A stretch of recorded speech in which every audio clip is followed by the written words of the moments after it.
আসসালামু আলাইকুম। রন্ধন ছোঁয়া চ্যানেলের পক্ষ থেকে ওয়েলকাম জানাই আরও একটা নতুন রেসিপি দেখার জন্য। আজকের রেসিপি মাঠা পাগল। এটার মূল উপকরণ হলো দই। তবে কেউ টক দই দিয়ে মাঠা তৈরি করে, আবার কেউ মিষ্টি দই দিয়ে তৈরি করে।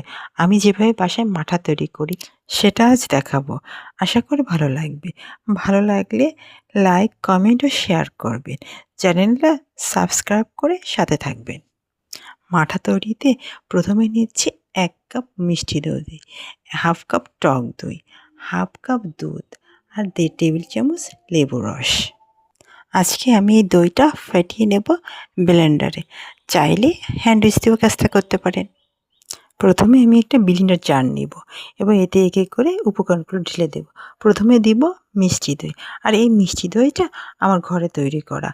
তারপরে দিব টক দই, এই টক দইটাও ঘরে তৈরি করা। এবারে দিব হাফ কাপ দুধ। দুধটা অবশ্যই একটু ঘন নেওয়ার চেষ্টা করবেন, তাতে স্বাদটা খুব ভালো আসে। সাথে দিব ১.৫ টেবিল চামচের মতো লেবুর রস। চিনি দেব ৩ চা চামচ, যেহেতু এখানে আমি মিষ্টি দই ব্যবহার করছি। এটা মেশানোর জন্য জাস্ট ব্লেন্ডারে ২টা গুলি দেব। এটা দেখিয়ে দিচ্ছি ব্লেন্ড করার পরে কেমন হয়েছে। এর ভিতরে দিয়ে দেব ১ চা চামচ বিট লবণ, আর এটা দিয়ে ভালো করে একটু মিশিয়ে নেব। এখানে আমি দেব ১.৫ কাপ ঠান্ডা পানি।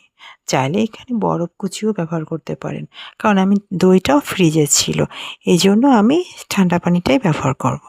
পানিটা দিয়ে ভালো করে একটু মিশিয়ে নিতে হবে। এখন আমার মাঠাটা পুরোপুরি তৈরি। এটা খুব বেশি ঘন বা খুব বেশি পাতলা হবে না। এখন আমি ঢেলে এর ঘনত্বটা দেখিয়ে দিচ্ছি। এর মধ্যে তৈরি হয়ে গেল একটা হেলদি ড্রিঙ্ক, যা প্রচণ্ড গরমে খেলে আপনার শরীর আর মন দুটোই ঠান্ডা হয়ে যাবে। অবশ্যই বাসায় একবার ট্রাই করবেন আর খেয়ে বলবেন এই স্বাদটা কেমন ছিল।